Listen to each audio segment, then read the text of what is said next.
His job as a librarian was already very idle. Further, Carter had gotten used to seeing Melvin twice a day, so being this idle now made him feel uneasy.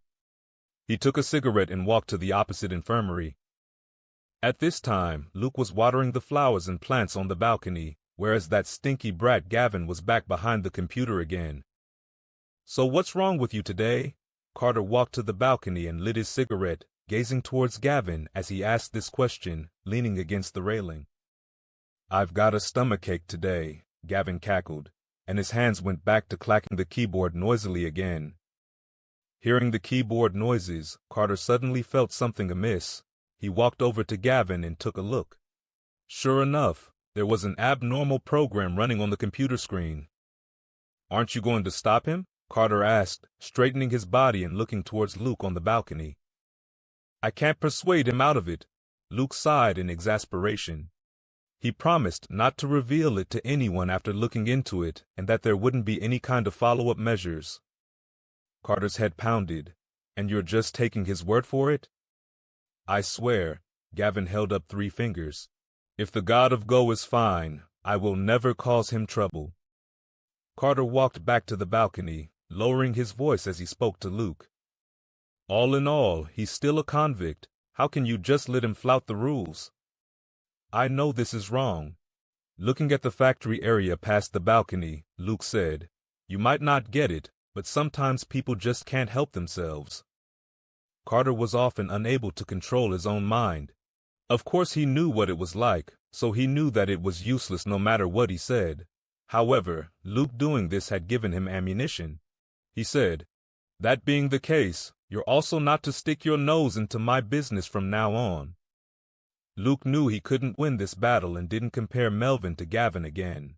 However, he suddenly remembered something. He looked at the time, asking, "Are you not reading the news to Melvin today?" "Don't have to," said Carter.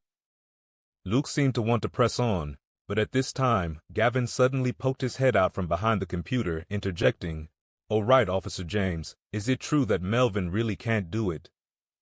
Carter had considered that Princess would spread the excuse that Melvin had made up, but he didn't expect the added bells and whistles, directly twisting the story into that Melvin couldn't get it up at all.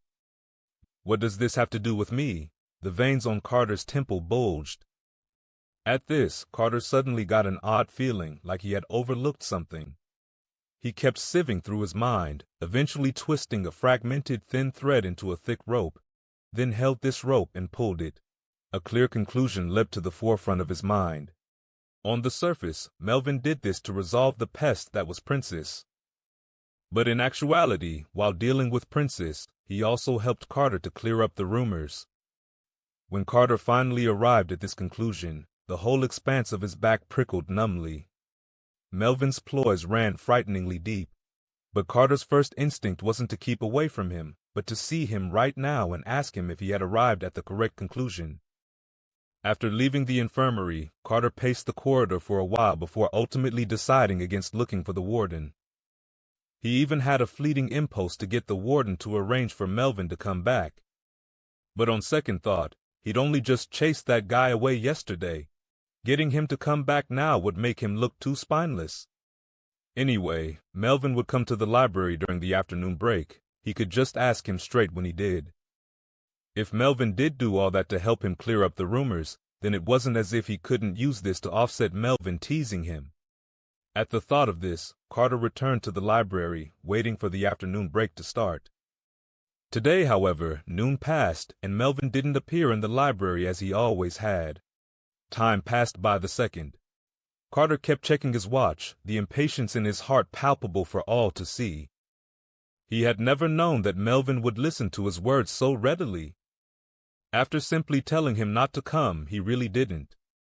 Not long later, the buzzing of conversation suddenly spread through the library. Already feeling annoyed, Carter was about to rebuke them when he found that a good number of inmates were craning their necks, looking towards the windows. He shifted his line of sight out of the window.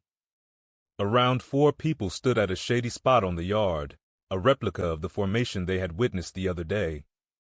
Only the one standing across from Shay had now changed from the thug to Melvin. Carter's pupils instantly shrunk, and even his heart pulled quite some tighter. Melvin had already dealt with Princess, so why did Shay still have a bone to pick with him? Before Carter could give it more thought, the scene outside the window that appeared next triggered him to abruptly stand up from his seat.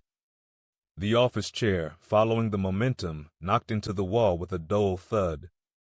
Inmates looked over at Carter hearing this, but Carter couldn't care less about what these people thought. Shay had thrown a fist to Melvin's face. Melvin staggered back 2 steps, but still managed to stand steady. He used a thumb to wipe the corner of his mouth, and the same ferocity and ruthlessness that Carter had once seen appeared again in his gaze. "Fight! Fight! Fight! Man up and hit him back!" Some people in the library began hooting. Practically everyone looked like they were there to watch a good show, not minding if things blew up.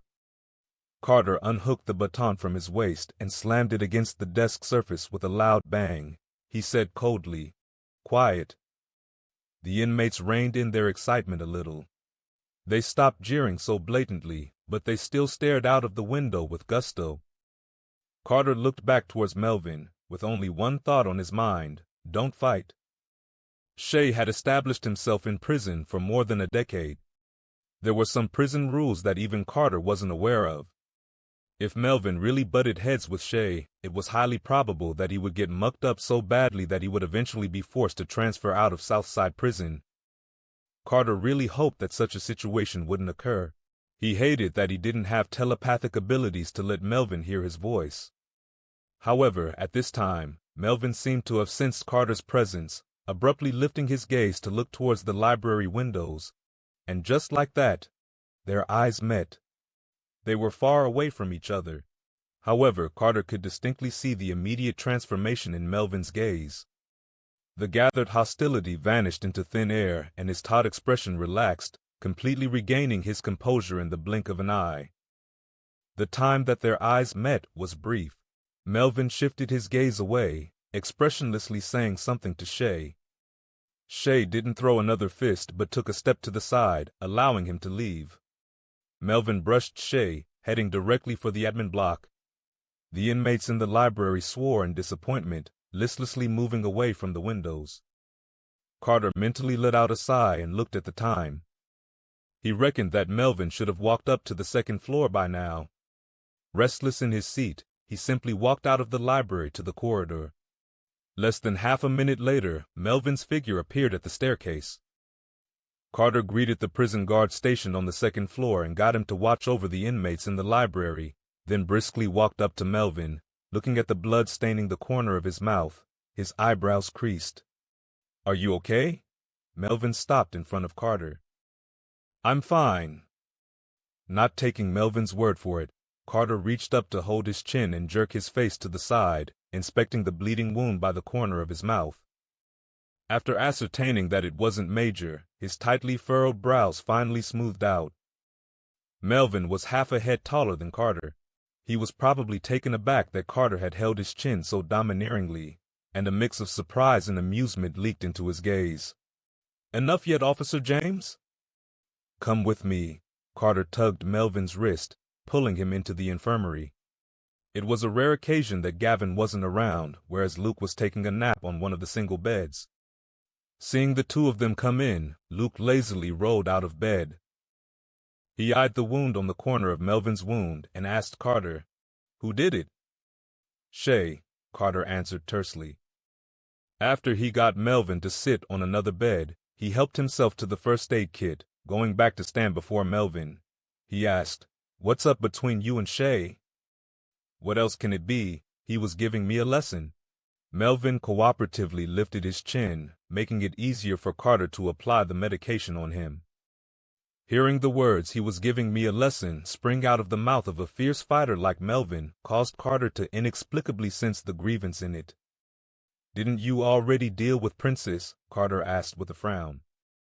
At the end of the day, he wasn't a medical professional.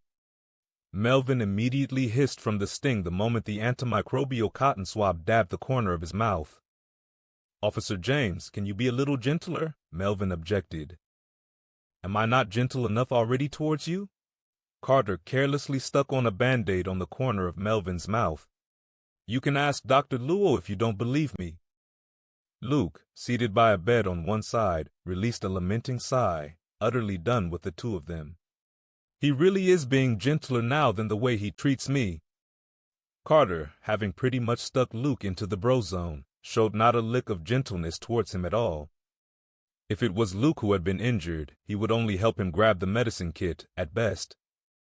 But only because Melvin had helped him deal with the rumors, Carter forced himself to wring out whatever little dregs of gentleness he possessed. "Why did Shay want to punish you?" Carter continued to ask. "Because Princess was still unhappy," Melvin said. "Shay said that someone laughed at Princess for having bad taste behind his back. So you made all those 1,001 calculations, even taking my business into account, but still left out this one layer," said Carter. Melvin assented, openly admitting that he did plan rather meticulously, but failed to consider this outcome. "About the rumors." Carter paused, and he said in a low voice, "Thank you. There's no need for you to." A corner of Melvin's lips hooked up. "Just be a little gentler towards me, Officer James." Carter believed himself to be most decidedly not a gentle person, so he didn't continue this conversation with Melvin. The good thing was Melvin only received a punch and that no other serious consequences came out of this, which was quite the silver lining of it all. Carter could finally relax at this. He pulled over a swivel chair, sitting in front of Melvin. "It's fortunate that you didn't fight back." "I wouldn't." Melvin looked at Carter. "I've said this before.